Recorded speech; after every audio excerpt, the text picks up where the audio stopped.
What's in store for Jewish students as they head back to college for the start of the fall semester? Have President Donald Trump's efforts to punish schools like Harvard and Columbia, who tolerated and encouraged a surge of antisemitism driven largely by pro-Hamas mobs, been enough to make academia safe for Jewish kids?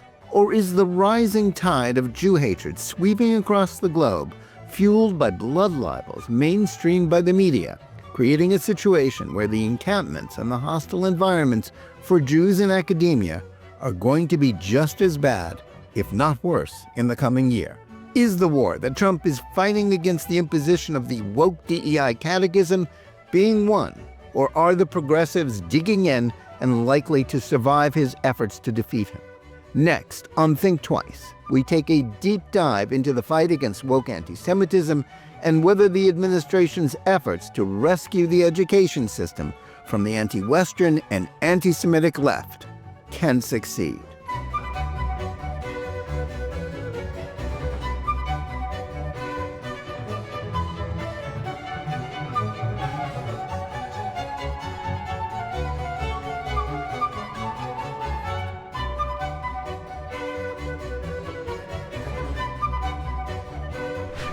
Hello, and welcome to Think Twice. Today we have an important conversation for you with law professor and anti-woke crusader William Jacobson of the Legal Insurrection Foundation.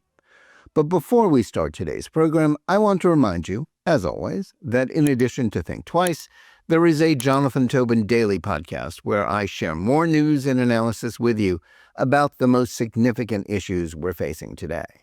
You can find the Daily Show under Jonathan Tobin Daily on the JNS channel wherever you get your podcasts. And now to today's program. President Donald Trump's campaign to punish schools that tolerated and encouraged anti-Semitism is about to be put to the test. The question is not just whether Harvard University will follow in Columbia's footsteps and sign a deal that will result in them paying a massive fine for their misconduct and putting measures in place to ensure that the reign of woke bureaucrats and ideology is over, and whether that will set off a cascade of other schools doing the same. It's whether the federal efforts to hold college and university administrations accountable will be enough to deter another surge of Jew hatred fueled by the mainstreaming of blood libels about Israel committing genocide and deliberately starving Palestinians by so much of the corporate liberal media. Rather than the vituperation and lies about Israeli efforts to defeat Hamas in the post-October 7th war dying down after nearly 2 years, the opposite has happened. The pro-Hamas propaganda machine and their enablers in the legacy press have stepped up their efforts to demonize the Jewish state by mimicking the falsehoods emanating from Hamas. So it is more than likely that this will result in a renewed effort by the same anti-Semitic organizations and their left-wing and foreign funders to create more encampments and demonstrations by mobs chanting for Israel's destruction and Jewish genocide. So how will schools react to the growing demonization of Israel, and will the pressure from Washington be enough to keep Jewish students safe? To discuss all this, we're pleased to have back with us today a man who has done as much as anyone to raise awareness of the destructive forces on American college campuses and the fight to defend Western principles that are under siege there. William A. Jacobson is a clinical professor of law and director of the Security Law Clinic at Cornell Law School, where he has taught since 2007. In 2008, he founded the Legal Insurrection website. In 2019, he launched the Legal Insurrection Foundation, a nonprofit research and investigative group focused on promoting free speech and open dialogue, capitalism and free enterprise, and in understanding the intersectional left. In 2021, he created criticalrace.org, a website that catalogs critical race training in higher education, medical schools, military academies, and elite private schools through a series of interactive maps. And in 2023, he launched equalprotect.org, the Equal Protection Project, which takes legal actions to fight racial and other discrimination done in the name of diversity, equity, and inclusion. William Jacobson, welcome back to Think Twice. Thank you for having me back. Well, Bill, thanks so much for taking the time to join us today. I want to start by asking you about what we can expect with the start of a new school year.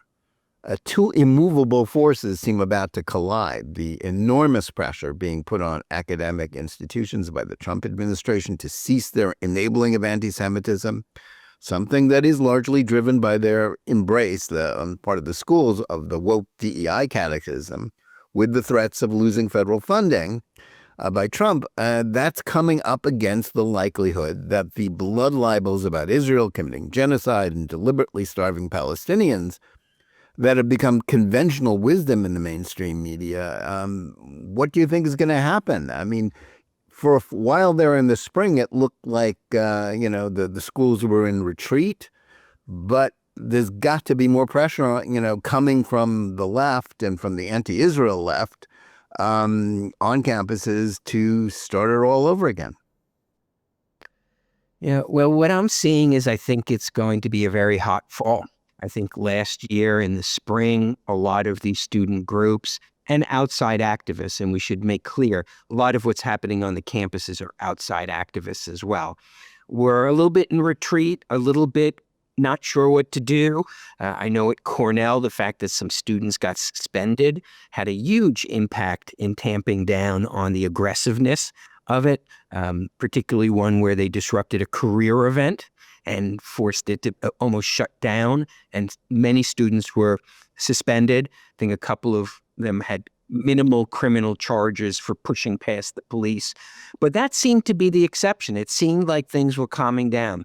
What I'm gathering from what I'm seeing is that it's going to come back with a fury. It's going to come back with more aggressiveness. I read the other day that one of the Student for Justice in Palestine groups, I forget if it was one of the DC universities or in North Carolina, has now announced it's disassociating itself from the university because that way they can't be disciplined if they're not part of the university. So they're getting much more aggressive. I see the chatter at Cornell, and they don't hide it. This isn't like secret chat boards. It's on Instagram and other places. They are gearing up for a new level of aggression. But as you mentioned, that creates a problem for the universities, because if this explodes the way it did a year and a half ago on campuses, they're going to have a major problem with the Trump administration. It's not the Biden administration anymore. And so I think that's going to be a huge clash, and how the universities react is going to be very interesting. Well, what's your sense? I mean, it certainly seemed, with Columbia waving the white flag, Harvard thinking about it, so they're sort of dithering as to whether they're going to, be the resistance or, do the sensible thing and not lose their funding. It seemed as if the fear of God had been put into college bureaucrats. They didn't want to be called before Congress and, be made, the butt of this, basically turned into jokes and largely losing their jobs, so that there were some instances of cracking down. Students were suspended, some were arrested. But if we're going to have another tsunami of, encampments and, sort of mob events, are these the sort of people that have the backbone to push back against this and to stick to, basically, do this and we're throwing you all out? You got to wonder.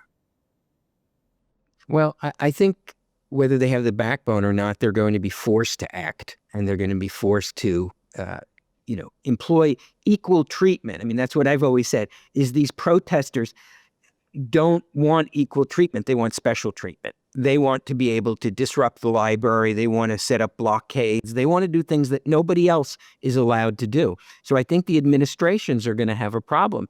I will say, kind of looking at the life history, now that we're approaching the second anniversary of October 7th, the life history of these protests is, I think the administrations were extremely complicit in them to start, extremely supportive of them to start. Faculty was extremely supportive of them to start. And that's Indeed, faculty were deeply involved in them, weren't they? Yeah. faculty at Cornell, faculty led a lot of these protests. Of course, when the trouble came, they, slithered into the background so they wouldn't get in trouble. But at Columbia, they formed a line to protect the students from the police. Faculty have been extremely complicit in this. I don't think we're going to see that phenomenon now. There's been too much of a pushback.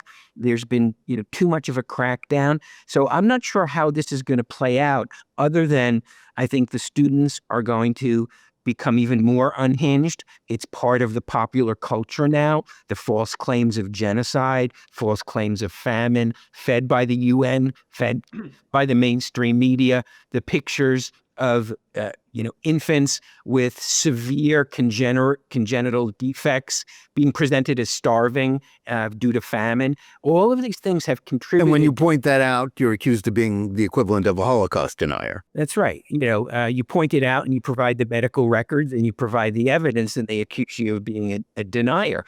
But I'm saying that the popular culture, the mainstream media, has turned so much into incitement against Israel, with the New York Times and all of them portraying things falsely, that I think it's going to feed the campuses. I think there's going to be some serious clashes. Now, how the administrations react, the first time they invade the libraries, students who do that need to suffer the consequences, same consequences that anybody else would suffer if they did that. And if that happens early in the semester and it happens right away and frequently, I think you will see a lot of this die down.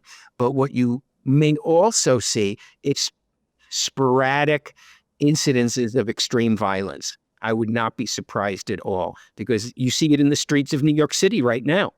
You see that sort of violent fringe, and particularly for colleges that are in, urban environments where the activists have access to the campus. I think you'll see more of that. Obviously, I can't 100% predict what's going to happen, but what I'm seeing is that there's going to be even more aggressive protests. They may be isolated in the sense of, turning into violence, but I don't know that you're going to see the massive participation, because I don't think the schools are going to permit that.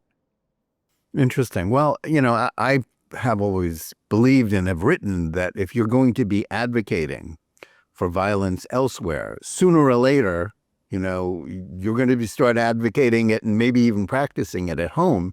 That certainly happened in the 1960s with, sort of the radical left, where a portion of them did turn to terrorism, domestic terrorism that's kind of swept down the Orwellian, memory hole. I think it's a possibility now, if for no other reason, that as much as I think a lot of students, they don't want to get into trouble, with they don't want to be thrown out of school. There's bound to be a not insignificant percentage of these people who really are radicalized. And they've been radicalized not just by the activities of, sort of groups on campuses, whether it's Students for Justice of Palestine or somebody else. They've been radicalized by the media coverage of the war, the post-October 7th war, with this constant drumbeat about Israel committing genocide and Israel deliberately starving Palestinians. These blood libels are bound, as they always have, to lead to, a very violent reaction from a certain percentage of people. Yeah, I think, and that's part of the point of them. I think that, the instigating trouble, so to speak, is part of the reason the rhetoric is so over the top. So I think absolutely we're going to see that. You can't predict those isolated instances. You can't predict where they're going to happen or who's going to do them, but we've seen many of them already, and I think that's going to happen. The one wild card here that I'm a little hard to assess is the decline in the troublemakers from abroad. Although there's a couple of high-profile cases, particularly at Columbia, where the government seems incapable of kicking these instigators out of the country, by and large, there has been a cutback on the foreign students who were instigating this. I know at Cornell, it was a foreign student who was behind much of what has happened. He was the leader of it on campus. He's now self-deported when ICE came after him. I think you'll see that. So that's the only thing that I'm thinking might lessen what happens on campuses, is that some number, and I don't have the exact number, but some number of the foreign instigators are no longer on campus and no longer in the United States. That might have a positive impact. But they are working themselves into a frenzy. And part of it is frustration. I think they really believe their own BS. They really believe that shutting down the library or setting up a checkpoint on campus is going to somehow, quote, free Palestine. And they're waking up to the reality, which is that the Israelis are not playing their game. The Israelis are not going to commit societal suicide just so, a dance major at Columbia can feel good about herself. They're not going to do that. And I think they're coming up against the real world. And in the real world, Israel is not giving up. Israel is not backing down. And they're not used to that. They're not used to people saying no to them. They're not used to people standing up to them. And so there's a frustration you can feel mounting that they've been protesting now for 2 years. And it really hasn't accomplished anything. There's no accomplishment they can point to. Hamas, while it's not totally defeated, is in much worse shape than it was when these protests on U.S. campuses started. They don't have an impact in the real world, because in the real world, Israel is not going to allow another October 7th to happen again. And these people on campus need to get that through their heads. They can protest all they want, but they're actually not going to change anything. Well, I certainly hope Israel is going to be as tough as you're predicting. We'll see what happens. But that is a real, the disconnect between the outcome of sort of the fighting on the ground and the information war, which I think we have to acknowledge that to a large extent Hamas has won through its ability to sort of mainstream its propaganda and get it into the legacy media as the truth when it's anything but. That is, they look, certainly the enemies of Israel look at what's happened on college campuses, and they see this as, whether kids get thrown out or not, they don't care about them. They see that the anti-Israel agitation and the mainstreaming of it is, sort of a long-term victory for them. Well, that's always been the fight. I mean, that's the whole point between the boycott, divestment, and sanctions movement. A lot of people think it's about boycotting products. It's not. If you listen to what they say, and you and I have both been covering that movement for 15 plus years, really since its start. And they always used to say, BDS is just a tactic. And it took me a few years to understand what they meant. They actually don't care about boycotting products. What they want is they want the campus to spend 6 months debating how bad Israel is. Okay, and that's essentially what's happened. So you have to say that, well, BDS has been a complete economic failure. It's been a partial political failure. It has been a cultural success so far. They have very methodically co-opted every left of center movement. Black Lives Matter, the original protests in Ferguson, which launched the Black Lives Matter organization in 2014, were infiltrated by anti-Israel activists, and they turned it into anti-Israel protests. The BLM movement was, in its origins, infiltrated by anti-Israel activists. And so now the single greatest impactful movement, at least in this century in the United States, from its inception, was an anti-Israel movement. And they have been very smart about that. I have to say, they've been a lot smarter than everybody else. And there's a lot of fault on our side from progressives in the Jewish community who didn't want to recognize that, didn't want to admit that. That's a whole other discussion. But that they have been very good. And there is a cultural war, an information war, which people need to admit that people who now identify as Palestinians are winning. And they're doing it because they have massive backing that Jews around the world don't have. When you've got a Muslim population in the world of almost 2 billion people, a majority of whom want all Jews dead, okay, by every reliable survey. And then you got 20 million Jews, and then you've got an internet where numbers matter on X and elsewhere. Why is it all these lunatics spewing complete fabrications about Israel get so many followers and get such engagement? Because it's a numbers game.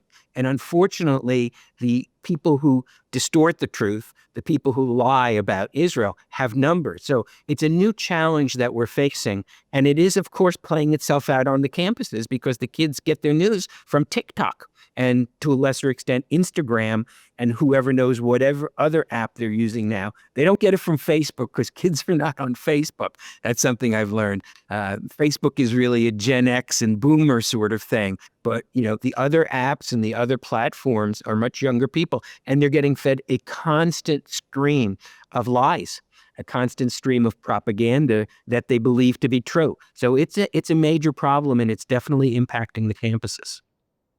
Yeah. Now, Trump's prioritization of the cause of fighting anti-Semitism and DEI in higher education has transformed the debate about the issue. But the question now is whether the deal he brokered with Columbia, and perhaps the one to come with Harvard if that happens, and with others likely to follow, actually work. Are the safeguards in these agreements enough to ensure that the left-wing establishment that runs academia can't just wait him out or rely on liberal court rulings to go back to sort of woke business as usual?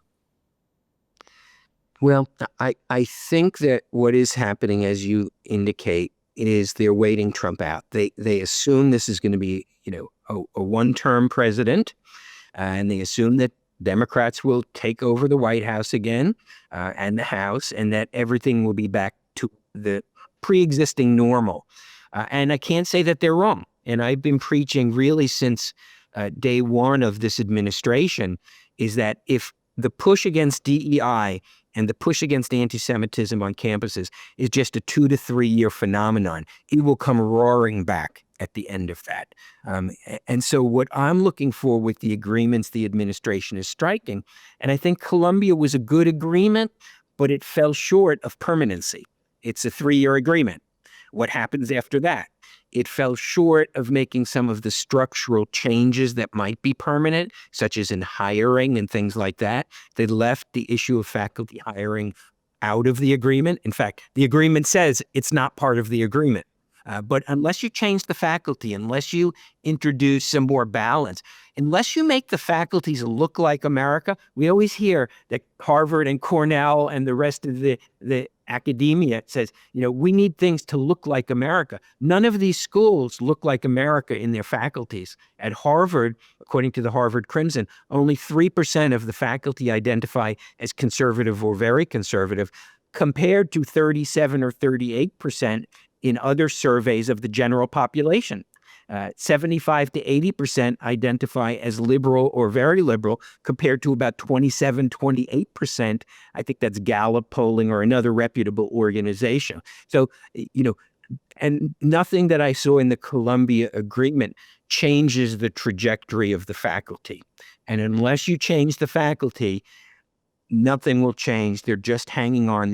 The analogy I like to use is they're like people clinging to a lifeboat in the water. Okay, their ship has just been sunk, and they're holding on, waiting for help to arrive. And they're not going to change their ways because they believe that help will arrive in 3 years in the next presidential election. And that's why, people need to be focusing on permanent change, on changes to the faculty, things that can't be undone. And I'm not criticizing the Trump administration. I think they're doing the best they can with difficult circumstances. But I think in the new agreements they come up with, they need to look at the structural changes that will not be as easy to undo if the administration changes in 3 years. Yeah, and I think just to drill down a little bit further on this question, the question that comes to my mind is, can any of this work without a really consistent enforcement mechanism? And can that happen without a Department of Education? It is the most useless of government departments as a general rule, as I think the efforts to use it to enforce Title VI of the Civil Rights Act to stop anti-Semitism improved. I think that whole game of, complaining to the Department of Education and creating negotiations and investigations, it's a dead end. I don't think it works. I think it's been tried, it's failed. But, and honestly, I understand, why Trump promised to get rid of the Department of Education and why there's support for that. But without an agency tasked with enforcing Trump's deals or the law, Won't its elimination help the woke left outlast Trump? Yeah, and that's an important point, and I hope people in the administration are listening, okay, that they're doing two things that are at odds with each other, okay? On the one hand, they have a very worthy goal of getting DEI in its various forms out of education.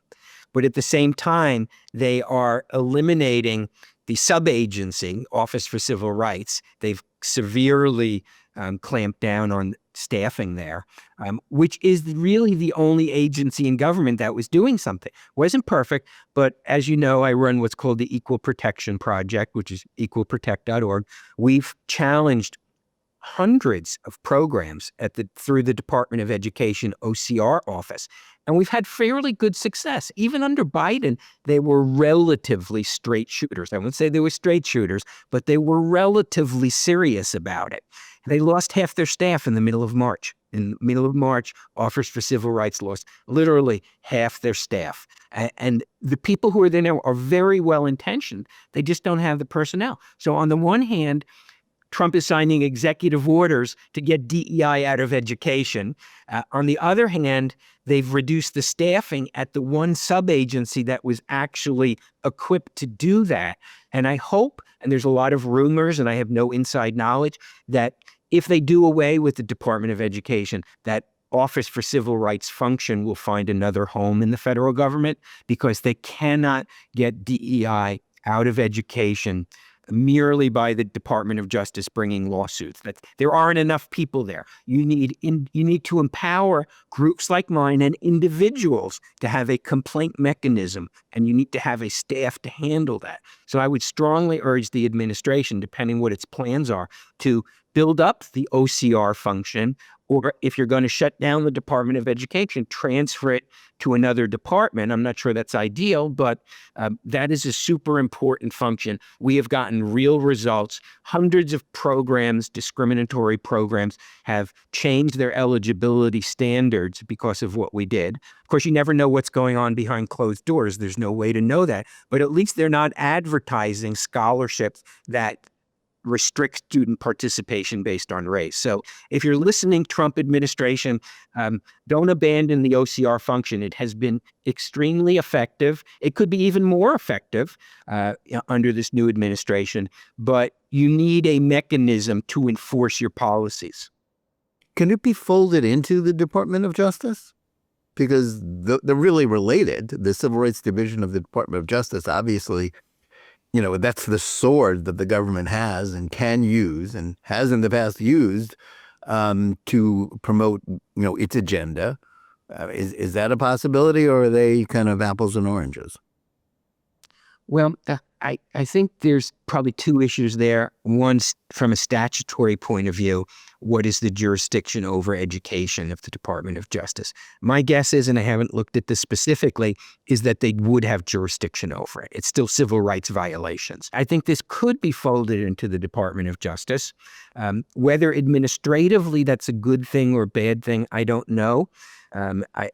My feeling is that as long as the Department of Education exists, and you have an Office for Civil Rights devoted to education, that's probably better. Because remember, under Harmeet Dillon, they're looking at a million different things. It's not just education. They're looking at voting rights. They're looking at, hiring practices. They're looking at affirmative action issues. They're looking at a whole host of things. But having a Department of Education, which is specifically focused on education, I think is a good thing. But it would be better to fold it into Department of Justice than to disband it entirely.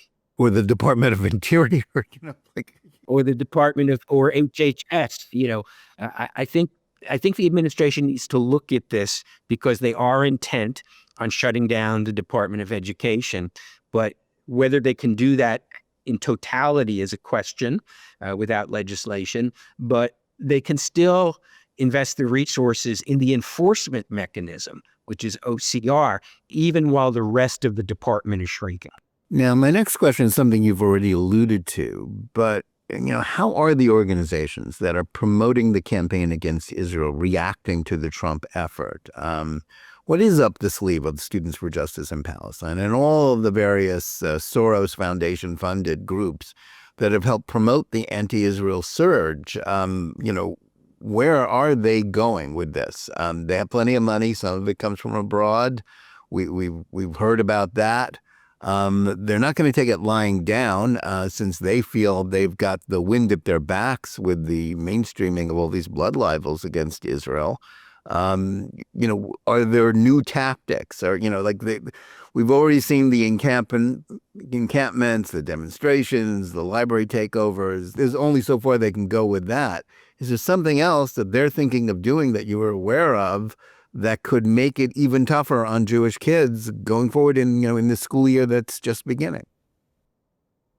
Well, part of it is the lawfare that's been going on, that they're trying to stymie these reforms, stymie various So they've been playing anti-DEI defense, efforts. to Trump's offense. Yes. Yep. And part of it is continuing their institutional capture. The American Association of University Professors is now run by an anti-Zionist professor from Rutgers. He's the president. They abandoned their opposition to systematic academic boycotts under pressure from the anti-Israel activists. And that was really one of the main defenses that Jewish students and Israelis had on campuses, was that the AAUP, the gold standard of determining academic freedom, had a position against what's called systematic academic boycotts, and such as the BDS. And that was abandoned, I want to say about a year ago. It could be 2 years ago, but that was abandoned under this new president. So they have weaponized the AAUP to prevent Jewish students from asserting their rights on campuses. The AAUP is now a weaponized anti-Israel organization, but it still has the patina of legitimacy. It's much like Amnesty International. We all know how corrupt Amnesty International is when it comes to Israel. The AAUP is the same way when it comes to Israel and Zionism and these campus protests. And so that's another thing they're doing, is they're continuing their march through institutions, and the faculty associations I expect to be even more vitriolic. Most of their annual meetings, I believe, come up in the fall and over the winter, and that's when you get these anti-Israel resolutions. So I would expect to see more vitriol from the faculty organizations, the national faculty organizations. And so that's what they're doing to weaponize it. But again, they have limited ability to influence things, but it's that constant drumbeat of raising public opinion against Israel that I think is where they're most effective. Now, Jewish groups have been divided about Trump's efforts to defund anti-Semitic schools because, on the one hand, a lot of their donors just hate Trump and they don't want to be identified with Trump. And they also don't want to be linked to the effort to ban DEI because, their priority of groups like, ADL has been to be, remain in sync with their old liberal allies. And indeed, the ADL, the Jewish Federations, the Conference of Presidents, and Hillel all signed, a statement that came out last week that talked about all the things they wanted to see done on college campuses in the coming year, but, specifically left out the effort to get rid of DEI. But the question is, can anti-Semitism be linked without also banning the DEI policies that put it in place? Yeah, well, you can't solve, a 1,000-year-old problem, okay, by getting rid of DEI, but you can lower its manifestations on campuses. You can get rid of the ideology which racializes everything, which puts Jews in the white oppressor category, and which encourages students to think of their lives based on identity group rather than individuals. And so it can be very helpful. And I've been a complete advocate. And I wrote an op-ed in the New York Post about a year ago, when the Cornell president quit, saying, that's nice that the Cornell president has quit, but until Cornell gets rid of DEI completely, it can never solve its problems. And that's my position now. I'm advocating it. I hope, again, if somebody from the administration is watching, I hope if you do strike a deal with Cornell, that you insist that they unwind this horrific July 2020 anti-racism program agenda campus-wide that the former president imposed on the campus. That's the first step. Getting the campus to focus on the inherent worth of every individual rather than identity group is the first step to curing the campus problem. It's not going to be enough in and of itself, but it would be a massive first step. And personally, I would rather see the administration force Cornell to unwind, as I said in my New York Post op-ed, to rip out by the roots the July 2020 anti-racism initiative, rip it out by the roots and all its manifestations, no matter how they've rebranded it as belonging and inclusion. Okay, they no longer use the term DEI. It's now belonging and inclusion. Go back, look at that July 2020 initiative that she imposed on the campus. Look at everything that's manifested from it. I've been at Cornell 18 years, and I can see in my observation a clear dividing line in the problems on the campus for Jewish students. And that dividing line was that July 2020 anti-racism initiative.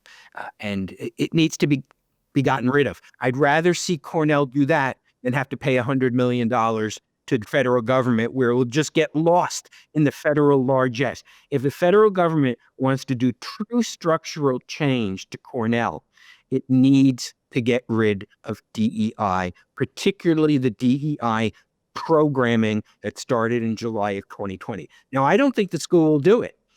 Again, I have no inside knowledge on that, but it's a religion to them. I believe Cornell would rather take a massive financial hit than give up their DEI programming. And that's something the Trump administration is going to need to face. Are they going to force these schools to truly and completely abandon this racialized view of education? Because if you don't get rid of that, if you allow that to linger in the background for 3 years, it's just going to come right back. Yeah, I think that's quite right. And I think the question we need to address goes beyond Trump's current efforts. And, again, you've alluded to it. If these schools, can they really change if their faculties and administrators are all determined to preserve woke ideology and practices? And, obviously they're under fire. They're under siege by Trump. But is the existing system too far gone to save? I think that's the ultimate question we're going to have to ask. We may not know for a few more years. We have to see how this, 4 years of Trump 2.0 works out. But this gets back to a debate, we've had with those who want to create new institutions of higher learning because the old ones are just, can't be saved. Yeah, it depends to some extent which side of the bed I wake up in the morning. Either it's completely hopeless and it's so far gone, we need to now figure out how we protect ourselves from the universities, not how we reform the universities. On the other hand, I guess, hope springs eternal. I do not believe that universities can reform themselves, at least not the so-called elite universities where we're having most of these problems. They're too far gone. When you have 97% of the faculty at Cornell who donate, of the ones who donate, 97% donate to Democrats, okay? It's too far gone.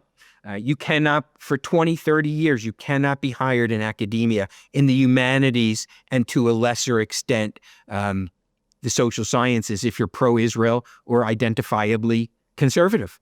It's too far gone. I frequently tweet on X that, these institutions are run by people more radical than you can ever imagine, and particularly in the humanities and social sciences, and they cannot be reformed internally. So I think the Trump administration, if it wants any positive change, is going to have to force it on the universities. They're going to have to accept these conditions, kicking and screaming in order to save their programs. But that needs to be done. If we can't reform them, how are we going to protect society from the universities? Yeah, I think that's very true. If they're the threat, then, fining them or, sort of making some, marginal changes in them isn't going to make a difference. But of course, starting from scratch and creating, a whole new university system is an overwhelming task. I mean, there are some examples. They started, University of Texas in Austin that's one example of something good. There's another experiment at New College in Florida, but those are, there's Hillsdale, but, outside of that, these universities are sort of too big to fail. I'm very doubtful that we can save Columbia and Harvard and turn them around, but, where do you replace them? And of course, the question is, will sort of the market impact? Will people stop applying to Ivy League elite universities that have been totally captured by, the woke left and start going to, the schools in the Southeastern Football Conference, where these sorts of problems aren't as much of a problem? I mean, that's really the dilemma. Yeah, and I think there's some evidence, there's certainly reporting on it. I don't know what the hard numbers are of students, particularly Jewish students from the Northeast, choosing to go south or the Midwest, where you don't have as many problems. How big a phenomenon that is, I don't know. But we should not underestimate the power of the credentialism that takes place. We should not underestimate how much parents are willing to spend and what they're willing to do in order for the kid to have an Ivy League degree. So I am not convinced that the Ivy League can be hurt very much, but we can create alternatives for people. And I do believe the brands have been hurt. There's no question. But that credential is still worth a lot of money. Mm-hmm. Yeah, that's definitely true. Now, one other source of pressure on these schools has been from donors. We've had some examples of Jewish donors stopping their support of schools because of their tolerance for anti-Semitism. I think that happened at the University of Pennsylvania, where there really was an impact. But how wide-ranging is this trend? Is pushback from donors about woke influence increasing, or is this, a minor annoyance for them? I think from the school's point of view, it's a minor annoyance. Again, I've always been amazed, and I'm sure there are psychological studies which have probably been conducted by the universities and exploited.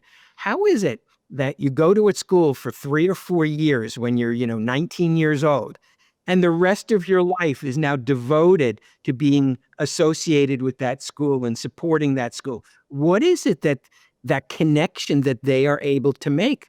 It's really hard to explain. I think there's some sort of psychological phenomenon, and I guarantee you the schools know exactly what they're doing. But how is it that you have 65-year-olds and 80-year-olds still wearing a Cornell hat, around town and coming back for reunions? What was it in that 3 or 4 years, a tiny portion of your life that you don't also have for high school?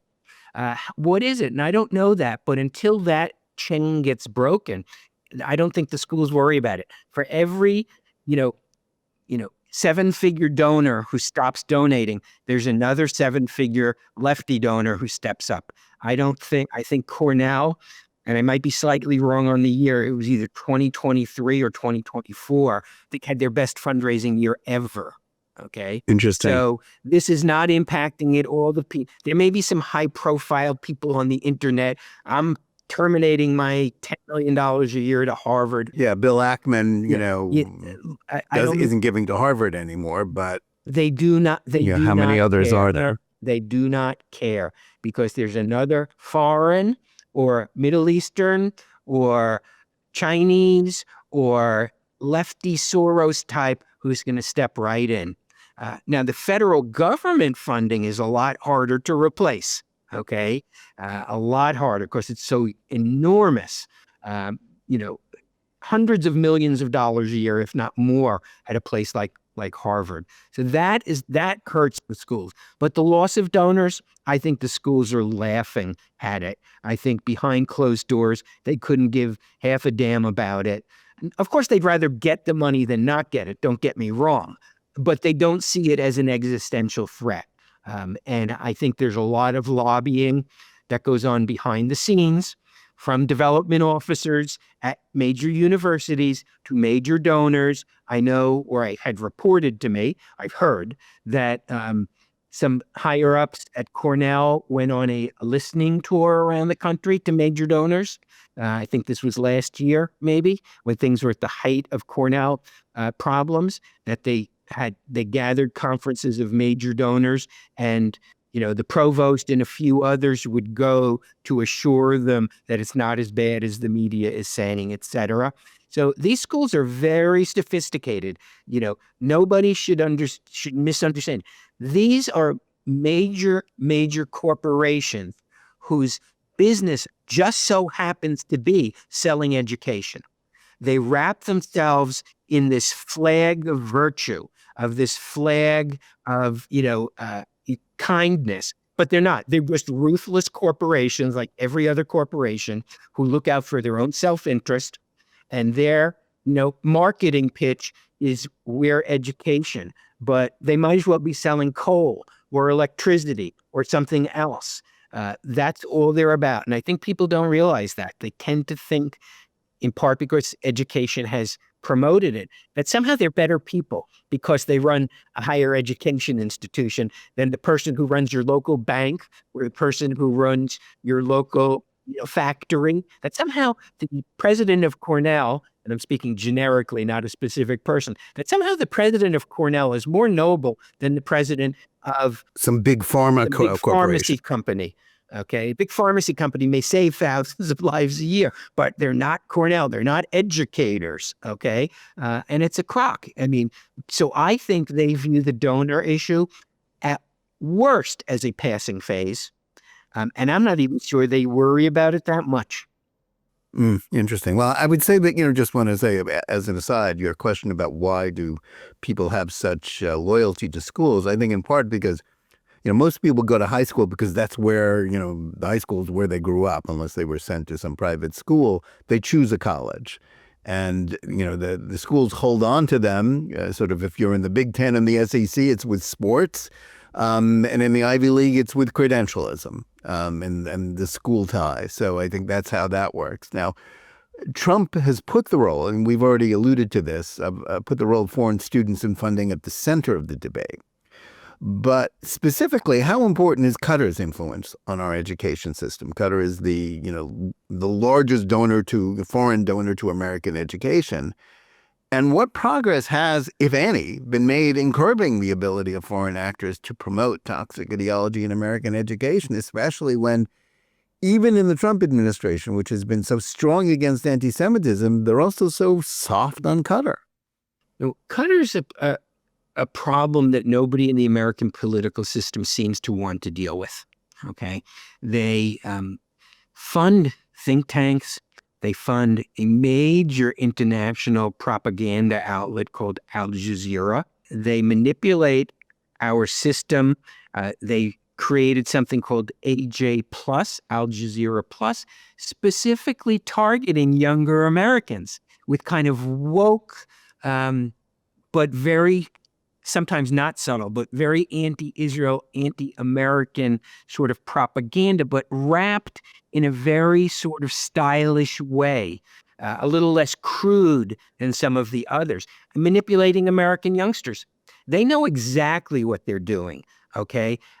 I don't know whether they're cutting checks to the so-called woke right or not. My guess is that's not how it works. They don't write a check to Tucker Carlson. Well, we don't know that, but we'll get to Tucker in a moment. That's my next question for you. The CEO of Tucker Carlson Productions, who's also the CEO of the Daily Caller, has gone on Twitter absolutely denying that they get any money or any funding from Qatar.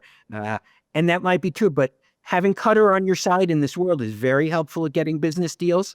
The way they work, like many entities, is they don't cut you a check, but one of their agencies 3 steps removed throws you a business deal. Or their bot farms help promote you on social media. Or they buy a property that some, a major developer in New York has had trouble selling. That's right, who then ends up running and part of the next thing you know, that's Steve Witkoff, and he's, negotiating with them. The irony of Qatar, this, Muslim Brotherhood, basically conservative Islamic government, which actually is an apartheid state, okay? Unlike Israel. Running an entity called AJ Plus, selling woke anti-Israel and anti-Americans, videos to American youth. Okay, that's how conniving they are. They are a major problem. And like you said, they do business deals. You know, it's a population of citizens of 300,000 to 400,000 people are citizens. I think the population of the state is 2 or 3 million. I could be off on that number, but I think it's 2 to 3 million, most of whom are the equivalent of indentured servants or indentured slaves, and will never become citizens. That's true apartheid in Qatar. But anyway, getting back to your issue, what's their influence on education? They would simply say, oh, we have no influence. We just happen to donate billions of dollars a year. Well, they would be the only donor to education who donates that level of money and doesn't have influence. Of course, you know, if people used to complain about, you know, the Koch brothers, or people complain about Soros. Of course, we understand when they're donating money and endowing faculty fellowships or, you know, chairs, when they're creating institutes, of course they have influence. And I think that influence has been very malign on the campuses. But that doesn't mean there's a memo from someone in Qatar to a senior administrator at Georgetown saying, we want you to do this or we want you to do that. That's just not the way the world works. But money talks. And Qatar has established strong institutional funding relationships with many major schools. And we're supposed to suspend everything else we believe about politics to believe that that doesn't have any influence whatsoever. I don't believe it one bit.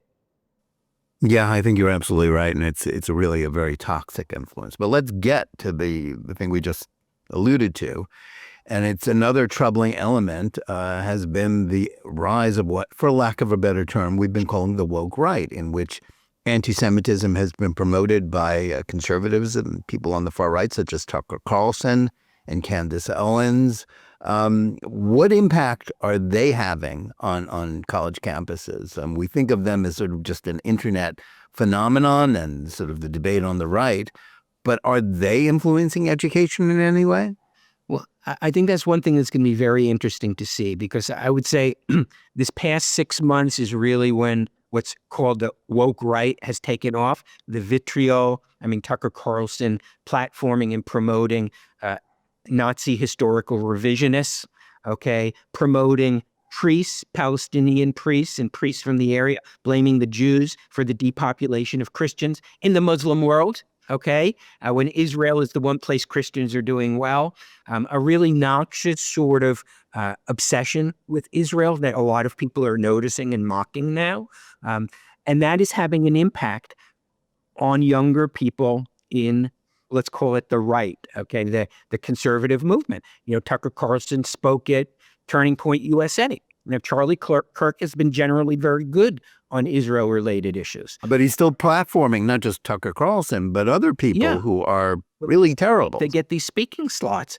Even though they have massive platforms, it's not like nobody can hear them. But when you put somebody up on stage at your convention, you're essentially endorsing them, and so there is some evidence that among some parts of the right, that anti-Israel phenomenon that we've seen in the left for 2 decades is making inroads.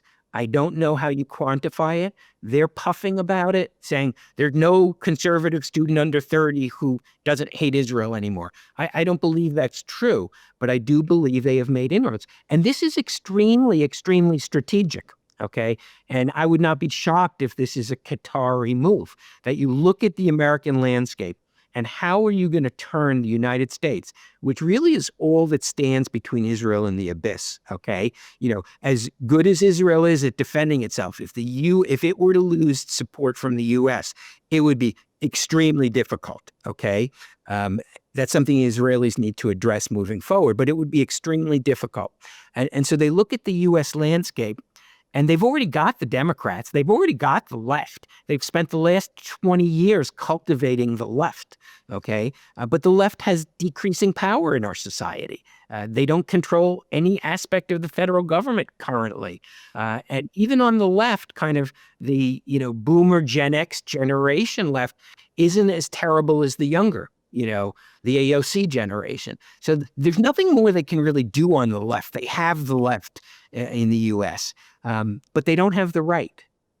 And so now they're making, I believe, a very deliberate attempt to defeat and damage Israel's standing among younger people on the right. They're playing a very long-term game. They're looking at where are things going to be 10 years from now? Where are they going to be 20 years from now? Just like the BDS movement. They knew they wouldn't make these accomplishments overnight, but they were looking 20 years down the road. And I think the game that's being played is to erode support for Israel in the Republican Party and among conservatives, including evangelical conservatives, to damage the U.S.'s support for Israel. I think that's the game. Now, is that going to work on the campuses? I think it remains to be seen. Will we see the so-called woke right joining with the woke left in protesting Israel? I don't know. Will we see groups on campuses inviting? Certainly on elite universities, there aren't that many people who are on the woke right or on the right at all. Statistically, it's not that much, but it's still the leadership of groups. And typically, and I've seen this at Cornell and elsewhere, it's the right-leaning groups that have always supported Israel.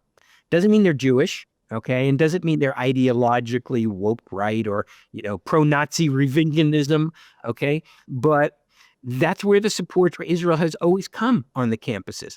And is that support from the conservative groups on campus going to diminish because Tucker Carlson has convinced them that Jews are the enemies of Christians and that, we need to cut Israel down to size? Is Marjorie Taylor Greene with her America only. She's now not America first. She's now America only rhetoric, which is always focused on Israel. Is that going to make inroads? I don't know.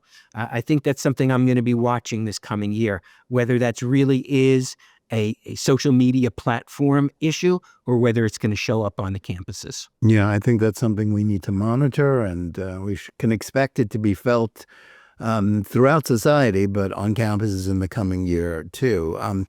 My next question is, have Jewish organizations been effectively combating the surge in anti-Semitism? Certainly there's been some lip service, but as we saw, as I already noted last week, there was a statement that just was really clueless about what needs to be done. What do you think the specific Jewish response to this, crisis has been, and can it make this academic year different?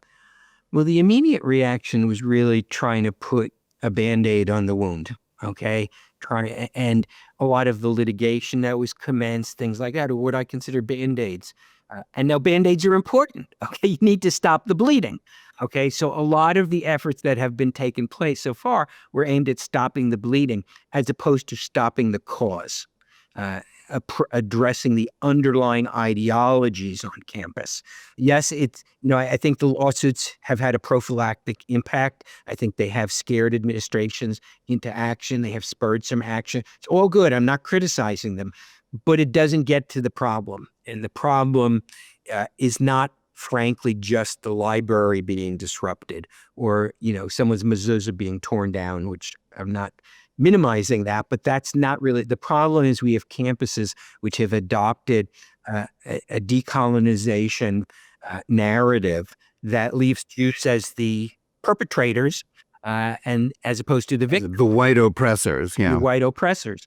And that is extremely powerful. Decolonization, even though I make the argument that actually the creation of Israel was the single greatest decolonizational success story in modern history, that's not how they look at it. It's all racial. It's all racialized. It's all skin color. That's why this DEI is so pernicious. You don't see a DEI course that says Jews are bad.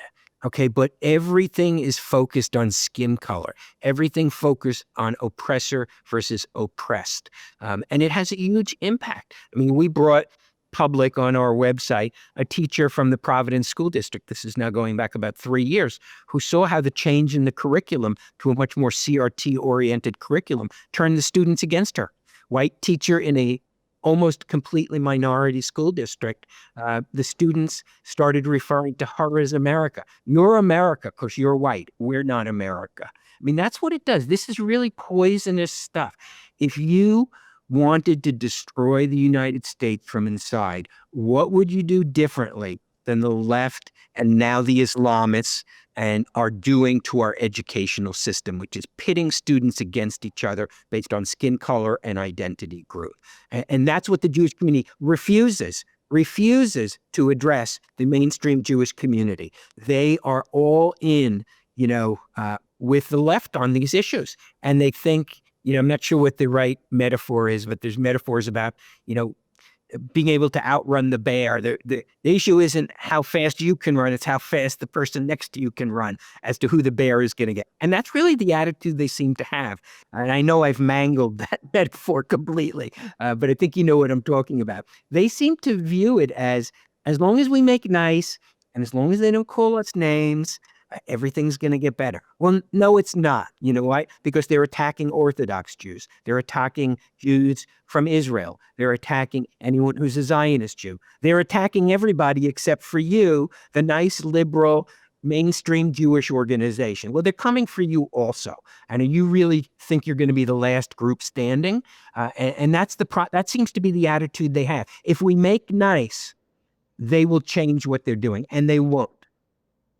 Yeah, that's absolutely right. Well, Bill, thanks so much for joining us today. How can our viewers and listeners find out more about legal insurrection? Sure. So our main news website is legalinsurrection.com, and we have two projects. One is criticalrace.org, which documents and maps critical race theory in higher education.